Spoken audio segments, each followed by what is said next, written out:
بسم اللہ الرحمن الرحیم نحمدہ ونصلی علی رسولہ الکریم اما بعد۔ سیرت النبی صلی اللہ علیہ وسلم کا 19واں درس ہے۔ آپ صلی اللہ علیہ وسلم نے اپنے بچپن کی زندگی مکہ المکرمہ میں گزاری اور ایسے ماحول میں گزاری جہاں کے لوگ اکثر ناخواندہ تھے اور تہذیبی حسن سے بے خبر تھے۔ یوں گرد و پیش کے ممالک کی طرح عرب میں بھی شرم و حیا کا لحاظ کم تھا، چنانچہ بیت اللہ کا عریہ طواف کیا جاتا تھا، میدانوں میں سرعام ایک دوسرے کے سامنے قضائے حاجت کے لیے بیٹھ جاتے تھے اور بے تکلفی سے فاحش باتیں کرتے تھے اس ماحول میں رہنے والے لوگ۔ لیکن اس ماحول میں بھی آپ صلی اللہ علیہ وسلم کی ذات اقدس بچپن ہی سے عریانی سے مکمل طور پر اللہ نے آپ کو محفوظ رکھا۔ آپ صلی اللہ علیہ وسلم کے حسن کردار کی یہ حالت ہے۔ ابو سعید خدری رضی اللہ تعالیٰ عنہ کی اس حدیث سے آیا ہے کہ نبی صلی اللہ علیہ وسلم پردہ دار کنواری لڑکی سے بھی زیادہ صاحب حیات ہیں، یعنی حیا کی صفت آپ صلی اللہ علیہ وسلم میں بچپن ہی سے موجود تھی۔ چنانچہ بچپن میں ہی ایک مرتبہ کا واقعہ آتا ہے کہ آپ کی بچپن کی زندگی میں ایک بار سیلاب آیا جس سے کعبۃ اللہ کو نقصان پہنچا۔ اس کو درست کرنے کے لیے تمام لوگ پہاڑی سے پتھر اٹھا کر لانے لگے تو آپ صلی اللہ علیہ وسلم کے چچا حضرت عباس رضی اللہ تعالیٰ عنہ بھی لا رہے تھے اور آپ صلی اللہ علیہ وسلم اپنے چچا کے ساتھ مدد کر رہے تھے۔ آپ بھی کندھے پر پتھر رکھ کر لا رہے تھے تو آپ کے چاچا نے آپ سے کہا کہ یوں کرو کہ اپنا تہبند نکال کر یہاں پر رکھ دو اوپر، تاکہ آپ پتھروں کی رگڑ سے محفوظ ہو جائیں، آپ پتھر کی رگڑ آپ پر نہ لگے، آپ کا جسم محفوظ ہو۔ کہتے ہیں کہ ابھی آپ صلی اللہ علیہ وسلم نے اپنی چادر کھولی نہیں تھی کہ آپ فوراً آپ صلی اللہ علیہ وسلم بے ہوش ہو گئے۔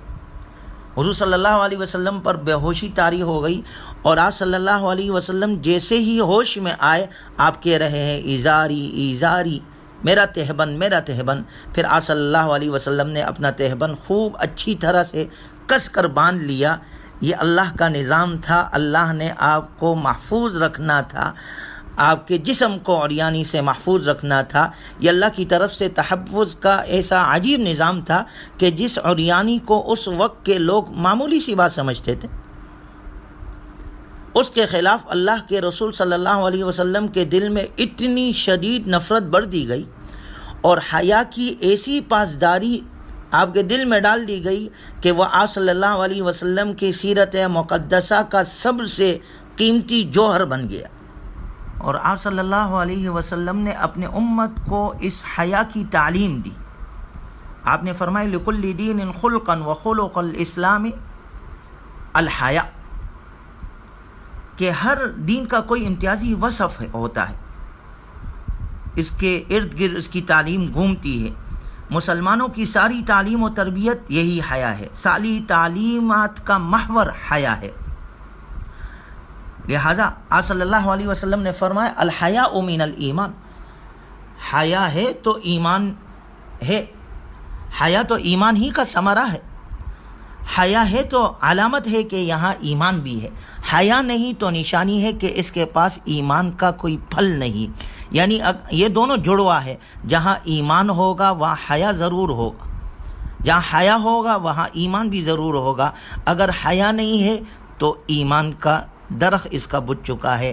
اسلامی معاشرے کی تعمیر میں حیا کا سب سے اہم کردار ہے، اس لیے آپ صلی اللہ علیہ وسلم نے اس کی تحفظ کے لیے بہت زور دیا، اس کی حفاظت کے لیے بہت ترغیب دی کہ اپنے اندر حیا پیدا کرو۔ اور یہ تو وہ سنت ہے کہ آپ صلی اللہ علیہ وسلم نے فرمایا 4 چیزیں ایسی ہیں جو تمام انبیاء کی سنت ہے، اس میں سے ایک حیا ہے۔ تمام انبیاء کرام علیہم الصلاۃ والسلام باحیا ہوا کرتے تھے۔ حضرت موسیٰ علیہ الصلاۃ والسلام کے بارے میں آتا ہے جب مصر سے مدین گئے، وہاں پہنچے تو کچھ لوگ پانی بھر رہے تھے، 2 بچیاں بھی آئی جو دور کھڑی ہو گئی، آپ نے ان سے برتن لیے، ان کا پانی بھر کر ان کو دے دیا، جو شعیب علیہ الصلاۃ والسلام کی صاحبزادیاں تھیں دونوں۔ جب وہ گھر گئی تو انہوں نے والد کو ذکر کیا کہ ایسے ایک شخص تھا جنہوں نے ہمیں پانی بھر کر دیا اور بہت متقی انسان لگ رہا تھا. شعیب علیہ السلام نے فرمایا کہ اچھا جاؤ ان کو بلا کر لاؤ. چنانچہ شعیب علیہ السلام کی وہ بچی آئی، اللہ نے ان کے آنے کا ذکر کیا اور اس وصف کا ذکر کیا. تمشی علی استحیاء قالت ان ابی یدعوک لیجزیک اجر ما سقیت لنا. وہ بچی حیا کے ساتھ چل رہی تھی، اللہ کہہ رہے ہیں یعنی اس کی چلن میں حیا تھی، حیا کے ساتھ گفتگو کر رہی تھی، اس کی گفتگو میں حیا تھی.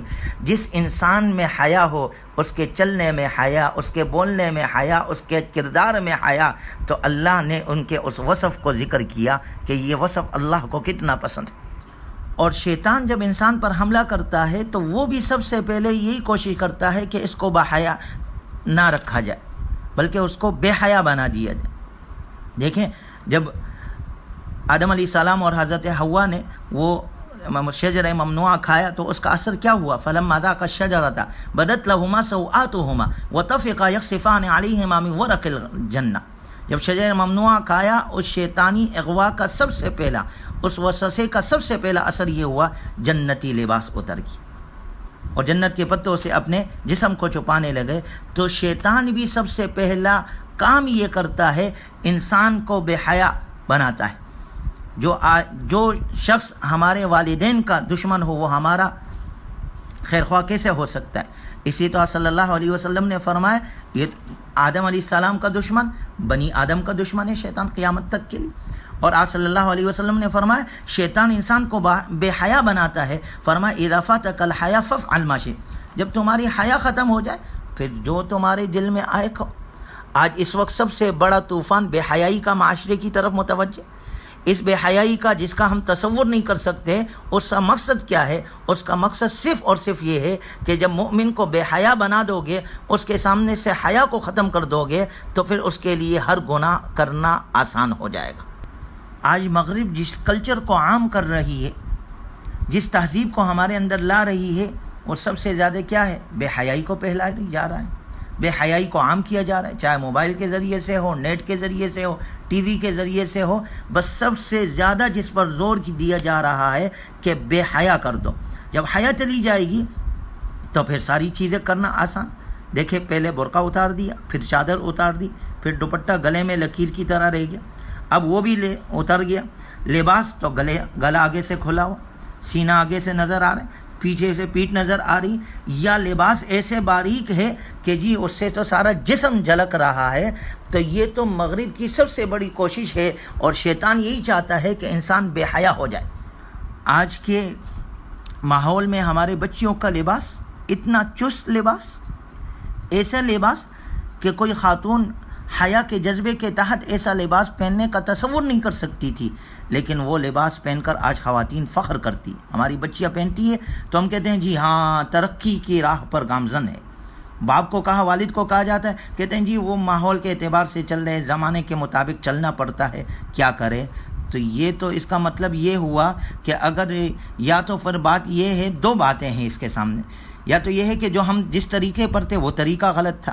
اگر وہ طریقہ غلط تھا تو پھر ہم نے کیوں اختیار کیا ہوا ہے؟ پھر کھلی زبان سے کہہ دینا چاہیے کہ جی وہ جو ہم نے اختیار کیا ہوا تھا وہ غلط تھا. وہ دین کی باتیں جو لوگ کر رہے تھے وہ سب فضول باتیں تھیں. اب تو زمانے کے ساتھ چلنا چاہیے.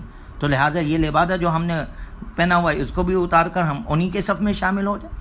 یا پھر اگر ہم سمجھتے ہیں کہ نہیں ہم تو صحیح ہے لیکن یہ جی اب ماحول کے اعتبار سے بچیوں کو ہم روک نہیں سکتے، تو اس کا سوال ہوگا اپنے بچوں کی فکر کرو، اپنے حیا کی فکر کرو، اپنے بچوں کی حیا کی فکر کرو، معاشرے کو پاک دامن بناؤ، بے حیائی سے اپنے معاشرے کو، اپنے گھر کو پاک کرو. اس لیے کہ آپ صلی اللہ علیہ وسلم نے فرمایا الحیاء شعبۃ من الایمان، حیا تو ایمان کا حصہ ہے.